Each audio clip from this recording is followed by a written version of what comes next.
fantasy, discovery, adventure, and the mouse. Walt Disney World is a world like no other.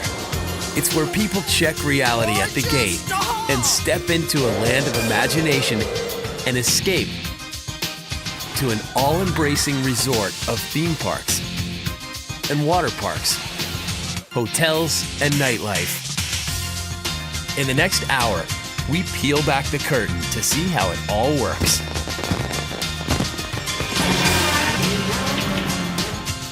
Forget everything you thought you knew.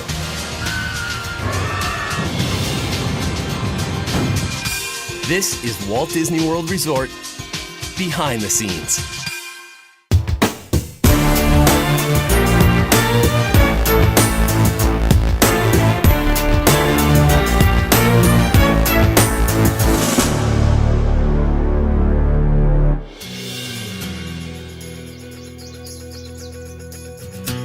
Walt Disney World. These three words evoke images that almost everyone has seen or experienced. A world of fantasy, make-believe, and incredible thrill rides that make this place the most popular vacation destination on Earth. Nothing's ever going to be like Disney. Kids dream about it. The competition studies it. No one has been able to duplicate it. So what makes Walt Disney World number one? Disney is held to a higher standard because Disney holds itself to a much higher standard. How do they keep people coming back? The expectations of people who come to Disney, I think, are probably higher than when they do anything else in their life. What is the story behind the story of Walt Disney World? Walt Disney World is definitely the number one destination for tourism in the entire world. 4 theme parks, 2 water parks, and endless resort hotels. An estimated 40 square miles of Central Florida, twice the size of Manhattan. It's every kid's fantasy, and adults spend millions to make it come true. I think going to Walt Disney World has become a rite of passage for American children. And I think that once they get grown up and have their own children, that they're going to bring them back.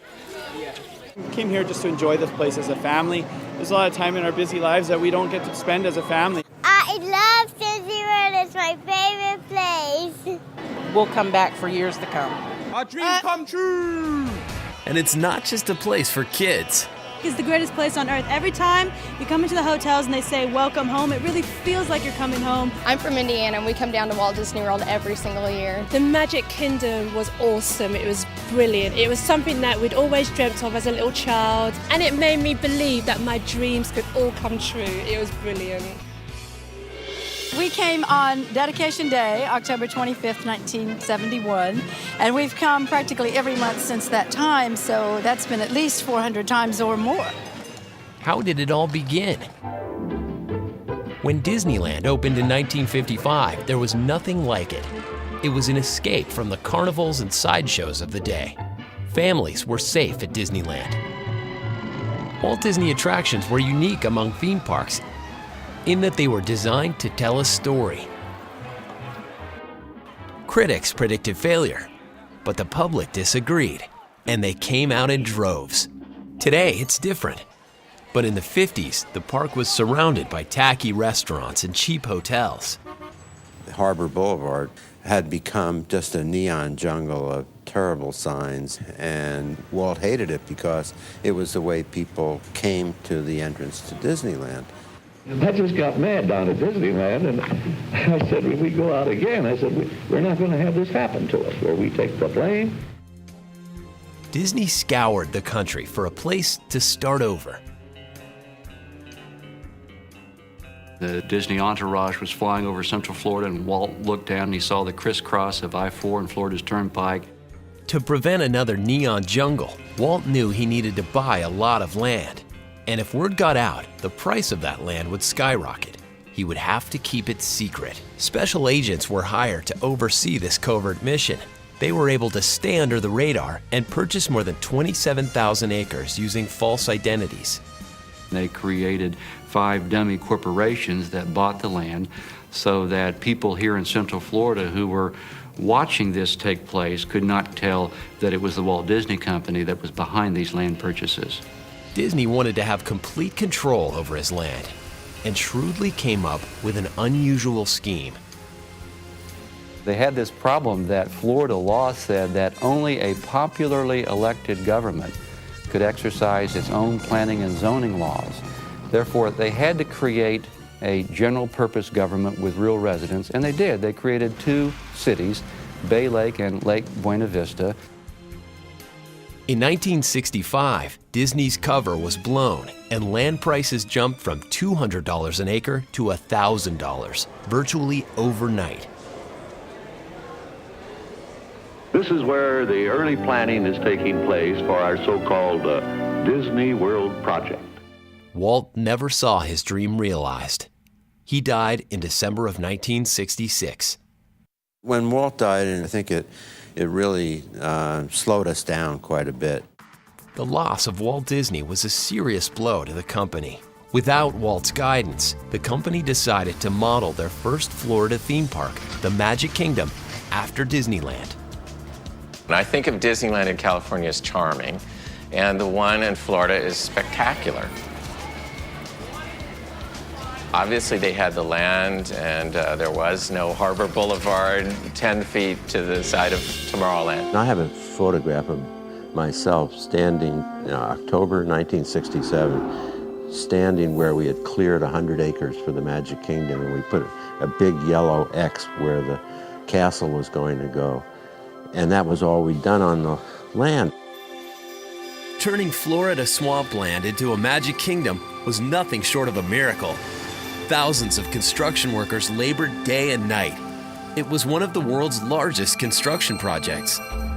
He really did create a place where there was enough land and enough room for growth that anything we could imagine can come up. A large part of the design is what visitors don't see. Guests won't notice it when they enter the park, but when they're in the Magic Kingdom, they're actually a full 14 feet above ground. So what is going on below the surface?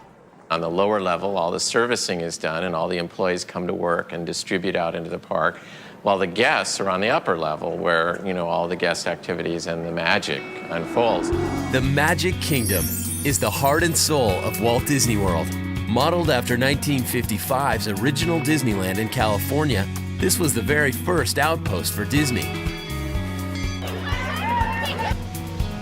Through the years, the Magic Kingdom has evolved and grown, adding a medley of rides and attractions, and is now reportedly #1 in U.S. theme park attendance. Magical place. I cry when I walk in. I cry when I leave, and every little bit of the child that still lives in me just breaks free. Its design is unique. 7 themed lands that radiate from a central hub: Adventureland, Frontierland, Tomorrowland, Fantasyland, Main Street, Toontown, and Liberty Square. These themes seem random, but they're not. They were themed to promote Disney's films and TV shows. And Uncle Walt showed every kid growing up in America the adventures of Davy Crockett in Frontierland and the adventures of the African lion for Adventureland. Most theme parks today follow Disney's hub and spokes design. Near the center stands one of the world's most recognizable icons, Cinderella Castle. At 189 feet, it can be seen for miles. How many stones did it take to build this princess palace? None. It may look like stone, but it's actually a mass of steel and fiberglass. And what about the inside of the castle? One thing that is interesting is there actually was going to be an apartment for Walt Disney and his family inside the castle. The room was built, but of course Walt Disney passed away before the Magic Kingdom opened, so it was used for many years by the telephone operators here at Walt Disney World. In 2007, Disney's Imagineers climbed back upstairs and transformed the space into living quarters. They call it the Cinderella Castle Suite. The goal was to create a space that makes you feel like you're in a 17th century chateau, while still offering all the technology and conveniences of the 21st century. The 650 square foot suite is equipped with a bed chamber, a bathroom, parlor, and one glass slipper. Every day, thousands visit the Magic Kingdom. The first thing they see? Main Street, USA, a theme park version of Walt's childhood town. The shops here would be right at home in Hollywood. Why? They're built like film sets. The buildings on Main Street are full scale at the bottom, and then they get a little bit smaller as they go up higher. The Magic Kingdom is Walt Disney's legacy. It's a small world. Peter Pan's flight and the Jungle Cruise are all his creations. This little miniature here. The last attraction Walt personally supervised? Pirates of the Caribbean. A park staple since its Disneyland debut in 1967, this classic attraction has entertained generations of visitors.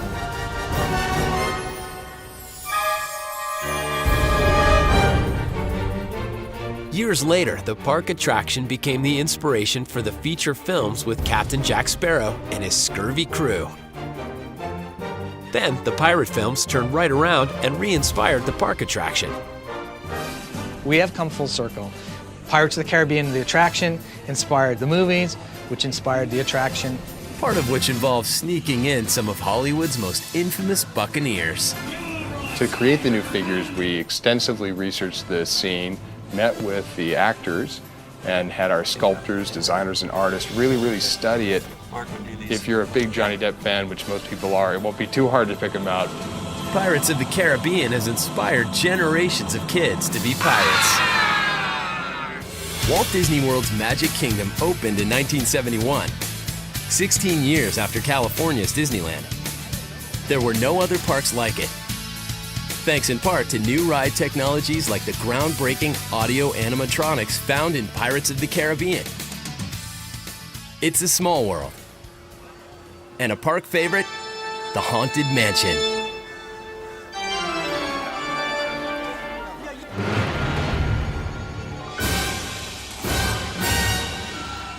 In the Haunted Mansion, doom buggies carry you through the moldering sanctum of the spirit world.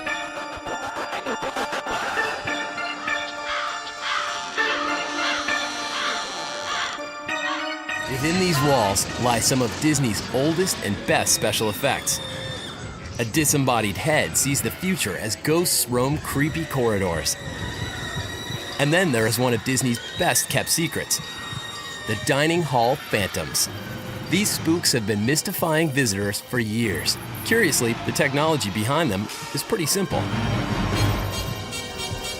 In the Haunted Mansion, we have several special effects, and a lot of those are based on techniques that were developed by magicians years ago in parlor tricks, reflections in glass, and all things that have been around since, long before Disney was designing attractions.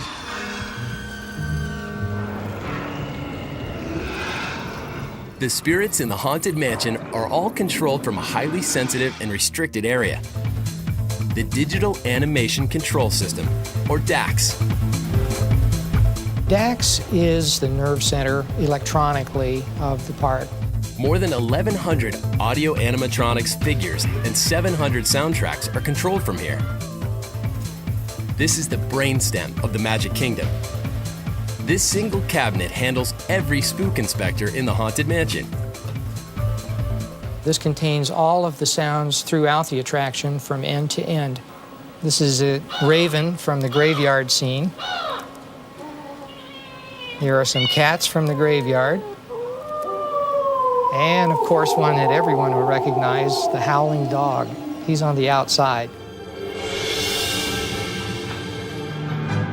Through the years, Disney knew it had to keep the park fresh and relevant for generations of new guests.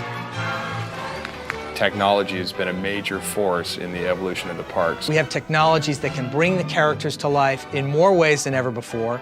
With that in mind, the Magic Kingdom continues to develop new technologies and attractions, like Mickey's PhilharMagic, Stitch's Great Escape, and of course, the Monsters, Inc. Laugh Floor Comedy Club.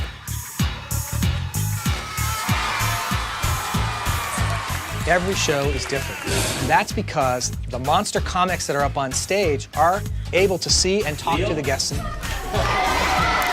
The 400-seat theater sits in Tomorrowland right across from where Stitch likes to escape everything. You actually leave the world of Tomorrowland through a magical process, a door. The monster doors open, the light lights, and you step through into the monster world. And you find yourselves at Monstropolis. And here they've taken one of their test chambers and turned it into a comedy club. At the comedy club, guests can laugh, joke, and match wits with comedian wannabes recruited by Mike Wazowski, the one-eyed hero from Disney Pixar's Monsters, Incorporated.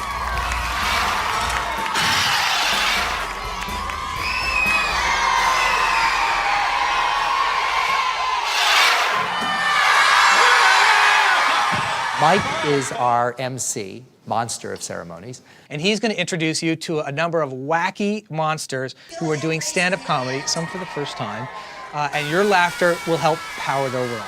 The goal of the show, for Mike at least, is to fill up his laugh can. And so when we laugh, we see spikes in power. There may even be a part of the show where the laugh can gets too full, like Mike should have changed can. Before Mike could do any of this, the Imagineers had to tackle a few challenges of their own. It's the most interactive, live, real-time feeling show we've ever done with Disney characters. This show has been probably one of the hardest shows I've ever worked on. Hey, raise your hand if you're here. The monsters actually recognize the guests in the audience and can talk with them one-on-one, 4-on-1, 5-on-1. One of the monsters has 2 heads, so that's 2-on-1, I guess that would be. How do the monsters come up with their material? The monsters actually have their own material. They have a staff of writers. There are a lot of writers in the monster world. Guests can even get into the act. They can text message jokes from their cell phones to the comics before the show begins. We're very excited about how the humans will be giving their jokes to the monsters because I think for the very first time in a Disney attraction, we will be asking guests if they want to participate to text message using their cell phones or PDAs, text message jokes back to the monster world. The Comedy Club is a monster smash, but it might never have made it to Walt Disney World if something remarkable had not occurred. In January 2006, the Walt Disney Company and its longtime friend and partner, Pixar, two of the world's largest animation entities, finally got together. It was touted as a marriage made in heaven. We are very excited to be able to work with John Lasseter and our friends at Pixar. I think it's great working with Pixar. We have a great creative collaboration relationship. With Goofy and Woody now corporate cousins, what would that mean for Walt Disney World? John got a start at Disneyland as a sweeper and later as a Jungle Cruise operator, so he loves the parks. And coming from animation, as many of the early Imagineers did, he completely understands stepping into dimensional worlds and creating dimensional worlds. So he's the perfect partner for us.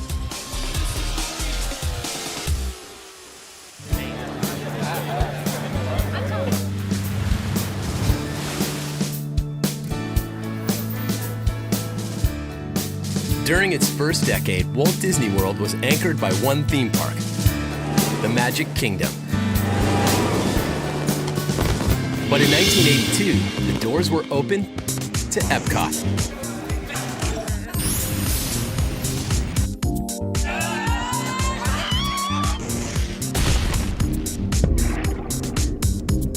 Epcot is probably our most real-world park of all the things that we have at Walt Disney World, and it's due in part to Walt Disney's fascination with the world. Epcot was Walt's vision for a utopian city of the future with a little touch of Disney. Epcot gave us a new opportunity for our storytelling because we were taking real-world subjects and trying to make magical experiences from them. So many people think that Epcot's not for kids, but there's really so much for children to do there. I just saw kids over near the aquarium, and they were so excited. They were pointing out to their parents, we've got to go here, we've got to go here, we've got to go here. It's definitely a great place for kids. The most exciting and by far the most important part of our Florida project will be our experimental prototype city of tomorrow. We call it Epcot. Future World and World Showcase were concepts for two different parks. Then, in one pivotal moment, it all came together. We knew we didn't have two projects. So John Hench and I we got on each end of the two models, and we pushed them together, and that became Epcot. And Epcot, in a sense, is a synergy of those two things that Walt was fascinated with. You have Future World, which is really focused on technology and how it will change our lives in the future. And you have the World Showcase, which is a celebration of cultures and the global community that we have. For World Showcase, picture-perfect pavilions representing various countries were created with fanatical attention to detail. For example, the Moroccan pavilion, the King of Morocco sent his personal architect to work with us and make sure that all the details were correct. In October 1982, Epcot opened. It was a radical departure from the Magic Kingdom, and at 260 acres, more than twice the size. When they first opened, they had a rough time getting the message across as what it was. And a lot of people said, all this is just a World's Fair. And the Disney officials kept saying, no, it's much, much more. Walt Disney World knew Epcot had to change and evolve. One of the world's largest man-made ocean environments and a 3D special effects show kept the turnstiles turning, but it still wasn't enough. To make Epcot a destination for all ages, one final and essential ingredient was needed. Through the years, they realized that the people that come to Disney wanted thrill rides. So Disney gave the people what they wanted. One of Epcot's early attractions, the World of Motion, got a facelift and some knuckles. White knuckles. In 1999, Test Track blew the hood off Epcot, taking guests for punishing vehicle production tests. There are teeth-chattering suspension tests, breath-catching brake tests, and hot and cold climate tests. The gut-wrenching finale, a 65-mile-an-hour speed test. The result, the fastest ride at Walt Disney World. I didn't know it was going to be so fast. For a thrill of a different kind, World Showcase sets the stage for Disney's most ambitious spectacle, Illuminations.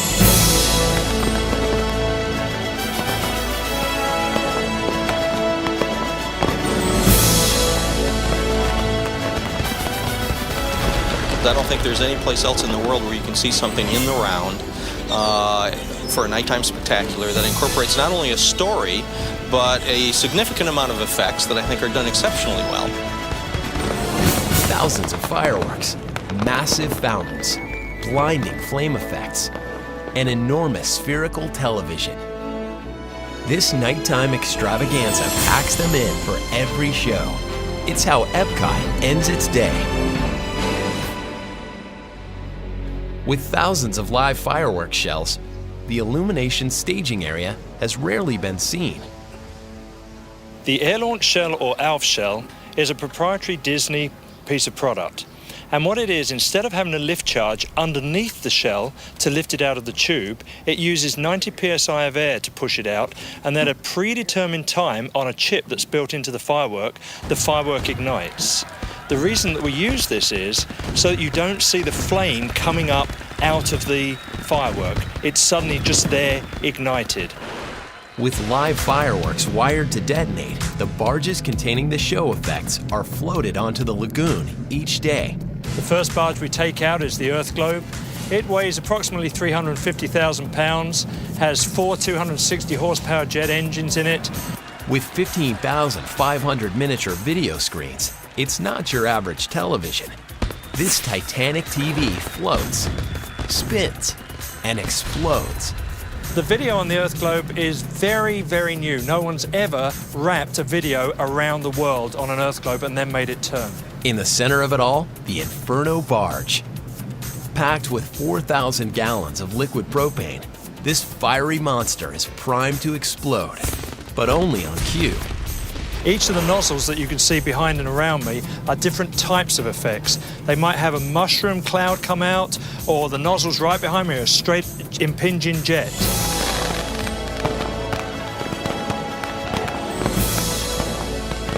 Hopefully, there's just the spirit of fun that goes with the nighttime spectacular at night, that the last thing they see, and what we've always called it, is our kiss goodnight.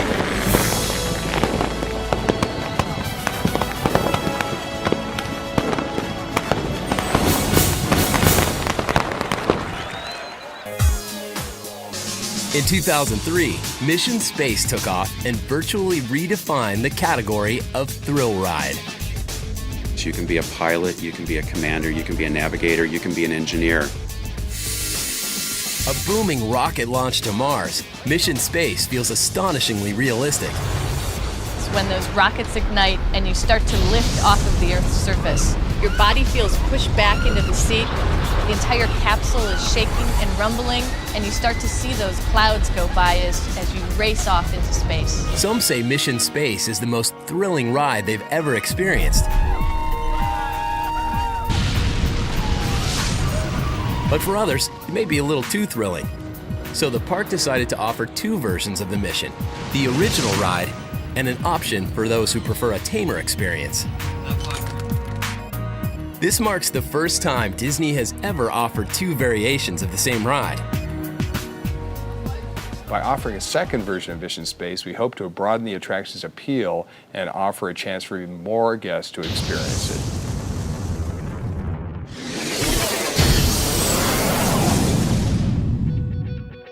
Meanwhile, back on Earth and at Epcot, guests can find one of Disney's most innovative attractions. It's called Soarin', an astonishingly realistic and immersive hang gliding ride. Because it was such a big success and the #1 attraction at Disney's California Adventure, Disney decided to take it back east. Our guests were demanding that we bring Soarin' to Epcot. You get a little thrill right at the beginning when you're sitting there in a subdued seat and it goes whoa and it swings you out and you wonder if you're going to keep going. You tilt a little bit, you move with the scenery. It's really like you're going through the shot. The demands of such an attraction presented all sorts of challenges for Disney's Imagineers. We had to figure out how to get the people up there. So I came up with what I thought was a relatively simple mechanism. So I decided maybe I would make a little model. And then I remembered I had an old erector set. After about 2 hours, I came up with a little model that I could crank in place of an electric motor, and I could show how there could be a row of seats on a ground level and how they could soar back up into a screen.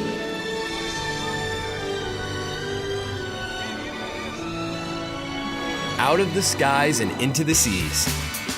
The Living Seas had opened to great fanfare in Epcot's early days, but even the world's largest man-made ocean environment needs a little overhaul from time to time. So the new relationship with Pixar was called upon to transform the Living Seas into a Nemo-themed pavilion. The star attraction here? The Seas with Nemo and Friends. The Seas with Nemo and Friends is an attraction based on the film Finding Nemo that we put in what was formerly known as the Living Seas, and we've completely transformed the pavilion with this attraction. Picking up where the film left off, the ride-through attraction takes guests through a colorful coral reef setting. The Seas with Nemo and Friends allows our guests to travel beneath the seas and meet the characters that they know and love from the movie in a context that fits in the Epcot setting. Our guests board what we call clam-mobiles and go into Nemo's world. Here, animated characters swim amid real marine life in a 5.7 million gallon saltwater environment.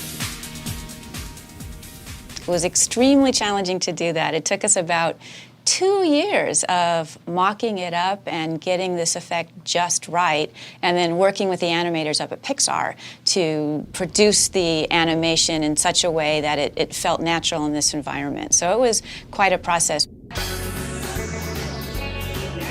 As part of the Seas with Nemo and Friends, you can dive into the digital deep with Crush, the totally awesome sea turtle from Finding Nemo.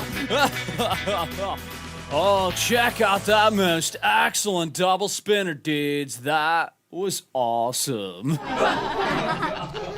In Turtle Talk with Crush, you get to talk to Crush. He's actually there taking your questions.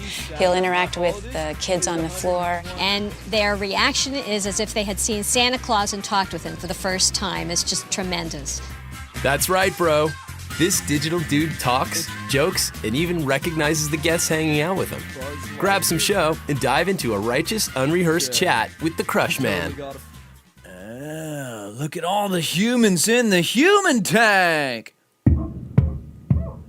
So Turtle Talk really is interactive. It's live. You never know what he's going to say. I want to say hi to some of these dudes. Gonna start with this dude right here in the short sleeve orange shell. Yeah, what's your name, little dude? Matthew. Matthew, excellent. Turtle Talk with Crush came out of a program we call the Living Character Initiative, a program we did with our R&D group to find new ways of using technology to allow our guests to interact with the characters. With Turtle Talk, in this particular instance, the technology came first. Crush is the perfect character to interact with. He's been around 150 years. He knows a lot. He's funny. He's engaging. So we started to develop a show specifically for him using that technology. What? This is for dudettes? That's totally embarrassing, dude. So he said, "What up, dude? Give me some fin." Dude's funny. And he also told us that we need to say dude for the rest of the day.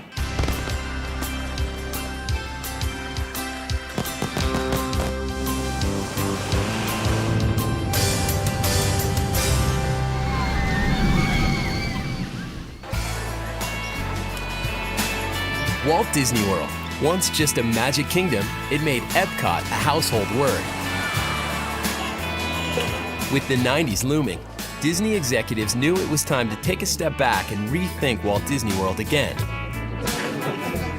It was time to build another theme park, and this time they wanted to build one that was based on the movies. Hollywood, movies, television, you know, those are subjects that people love around the world. It was only natural that that would be one of the subjects that came up that we said, this is fantastic. This we could take and turn into a great theme park. And we did. So the magic of Hollywood would come to Florida in Disney's next theme park. We were trying to go for a combination of sort of working studio and the Hollywood that everybody thinks was, but really never was there, the sort of dream of Hollywood. It's all about pulling the curtain back and showing you how the magic is made. Very different from the Magic Kingdom. It's about the heyday of Hollywood, the 30s and the 40s, and all the glamour and the glitz of Hollywood. For me, it's like a taste of Hollywood. It's the closest thing you have to Hollywood here in Orlando, Florida. It's like you're in the movies. You go to every ride, it's a different movie, different show. It's definitely like going to Hollywood. When the park first opened, we had two rides, the Great Movie Ride and then the Backstage Studio Tour featuring Catastrophe Canyon. As with Epcot, Disney knew they had to expand, and there was only one way to do that. One thing that was lacking, and the entire property was lacking at that time, were thrill rides. But did Disney have what it takes to thrill the next generation? In the early 80s, that was Star Wars, E.T., Indiana Jones. And our company was not in touch with where the young people were at that time. So I went to management and I said, we really need to get involved with George Lucas, and it was sort of like heresy. Finally, there was a meeting of the minds. Disney sat down with George Lucas. And George said, you know, if I wasn't able to do it on my own, the only company that I'd want my product in would be Disney, because I think both of us have a recognized leadership in the type of products we do. And we thought that the idea of taking the George Lucas Star Wars characters and that kind of adventure thing and sort of spinning the exterior so it felt like it was more of a movie set would be a perfect addition to this park. Star Tours was the first motion simulator ride ever created. By integrating film and motion simulation, visitors are transported into the world of Star Wars. I remember the trench shot in the first Star Wars film, and everyone in the audience, was right there going, God, if I could only feel that, wouldn't it be great? Star Tours was a hit. Thrill rides were the name of the game. But how to top it? Years of design, testing, and construction led to the Twilight Zone Tower of Terror. The attraction looms over Disney's Hollywood Studios and is one of the most intricately themed and mechanically complex rides at any park. The moment you walk into the park, it's huge. And when the doors pop open and you hear guests screaming, that's an attraction I want to ride.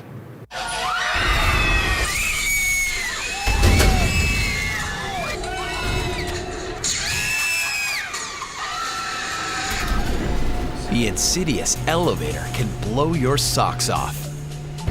During the controlled drop, riders descend at a rate of more than 1,900 feet per minute.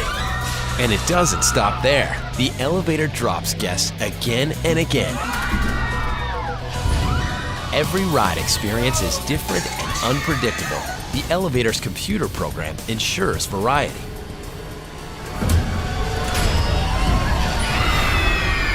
With the addition of the Twilight Zone Tower of Terror, Disney's Hollywood Studios became the Walt Disney World Park for thrill junkies. The studio's next thrill ride was a roller coaster, but being Disney, it wasn't just any coaster. Rockin' Roller Coaster is a high-speed themed coaster with a catapult launch and more than a half mile of twists, turns, hills, dips, corkscrews, and 3 inversions. Rockin' Roller Coaster represented many firsts for Walt Disney World. It was the first launching coaster, first roller coaster that was timed synchronously to music, and it was the first roller coaster that had inversions. We rode Rockin' Roller Coaster 14 times last night. I love the Rockin' Roller Coaster. I love all the rock and roll and the neon lights, and it's awesome.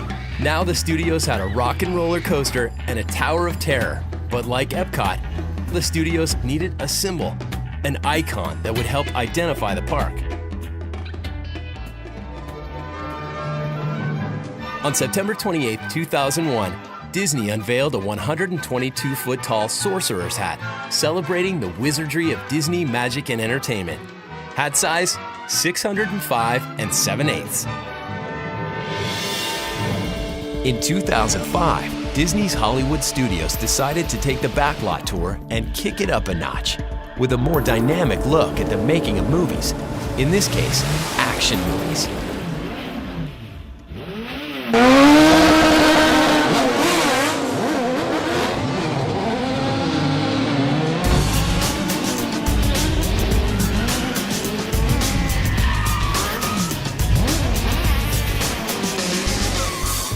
Lights, Motors, Action Extreme Stunt Show is a live, high-octane look at how vehicle action stunts are created for the movies.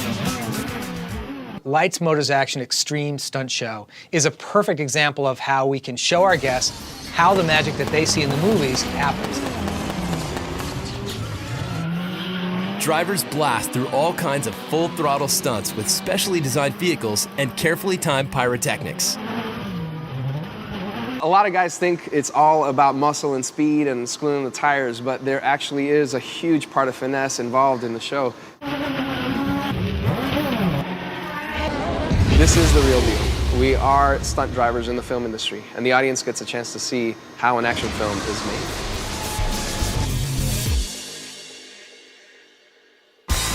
In 1996, Walt Disney World celebrated its 25th anniversary.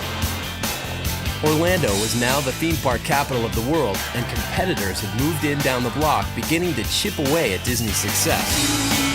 But Walt Disney World was still number one, and Disney planned to keep it that way. Step 1, keep people on the property. Back in the 90s, Disney began to build more hotels on its property because it saw a great opportunity for the guests to stay there and enjoy the amenities that Disney could provide. They also realized that large numbers of visitors were coming to Orlando and staying off property. So Walt Disney World added all kinds of rooms and resorts.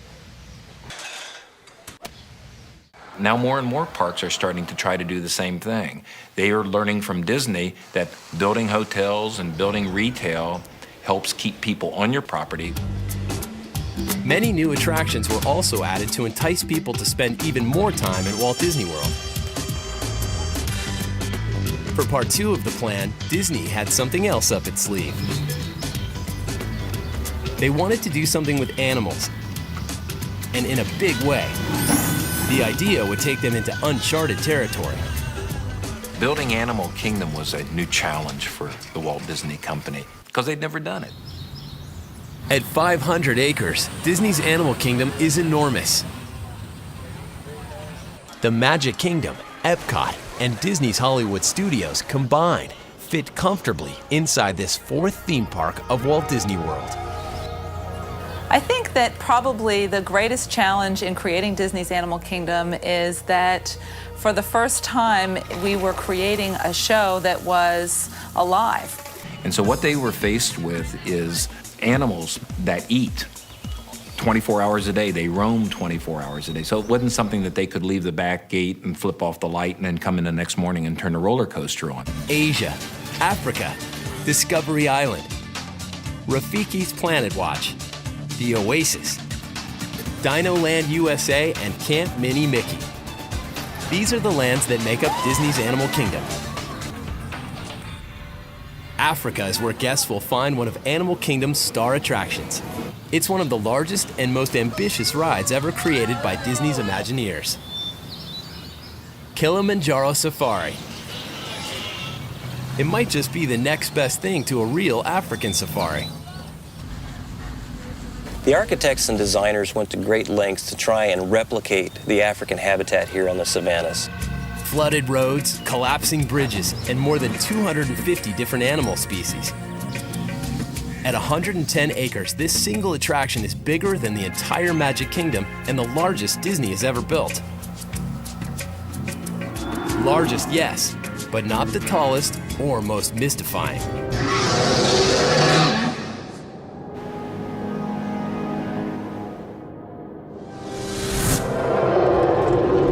Rising nearly 200 feet into the clouds, Expedition Everest is a high-speed scramble through the caverns and shadows of the Himalayan unknown. It ends with a nose-to-nose encounter with the guardian of the mountain.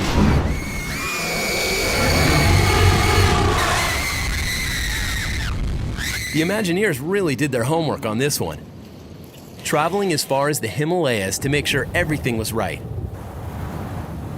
What appears to be an authentic mountain setting from the outside is actually a technological superstructure on the inside.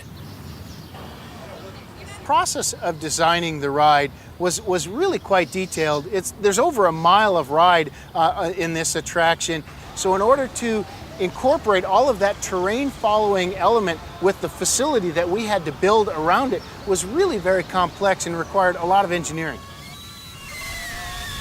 We drop over an 80-foot drop. We accelerate to 50 miles an hour. Yes, it's a family ride, but it's a very, very fast family ride. The Abominable Snowman is another super advanced audio animatronics character built by Disney. We worked with world-renowned primatologists to really anticipate what a figure of this size would look like, how it would move.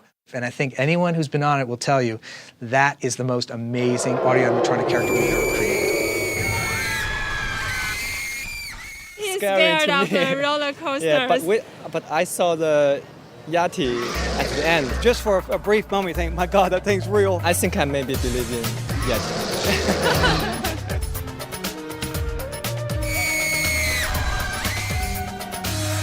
But the Yeti isn't the only monster in Animal Kingdom. There's primeval forests, a mad dash through time, and a giant man-eating Carnosaurus at Dinosaur. The dinosaurs, they don't just stand there, but they just jump at you, and it just made us all jump back. The idea was to put you in a place which was totally alien, surround you with sights and sounds and smells in a way that's very disorienting. The robotic dinos are among the biggest audio animatronics figures Disney has ever built.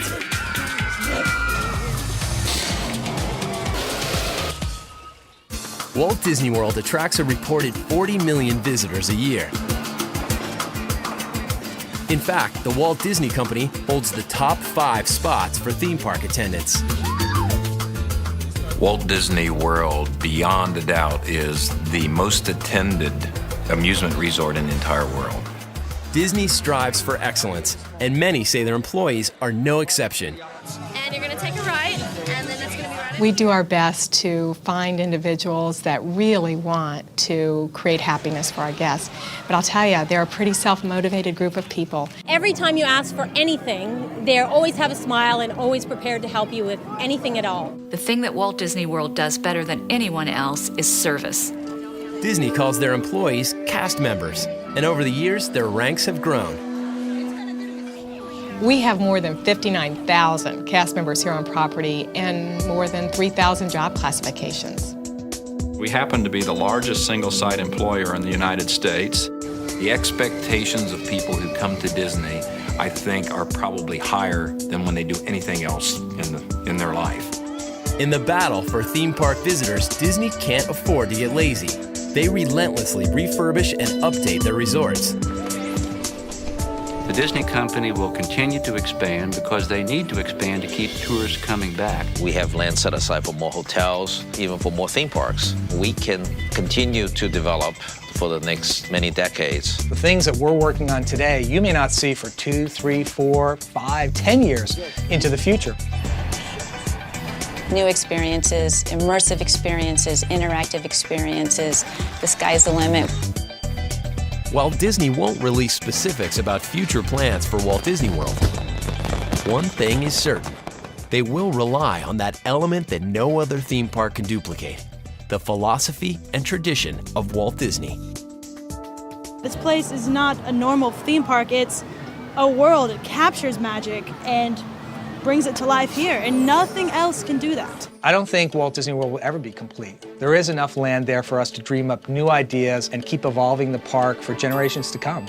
What would Walt say if he saw Disney World today? He would look around and he'd say, "What took you so long?"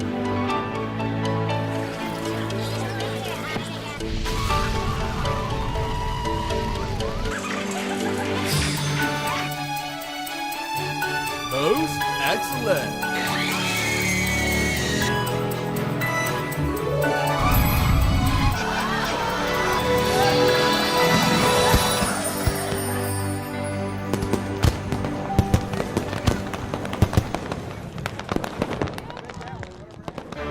To get started planning your Disney Parks vacation, just click on disneyparks.com/fun.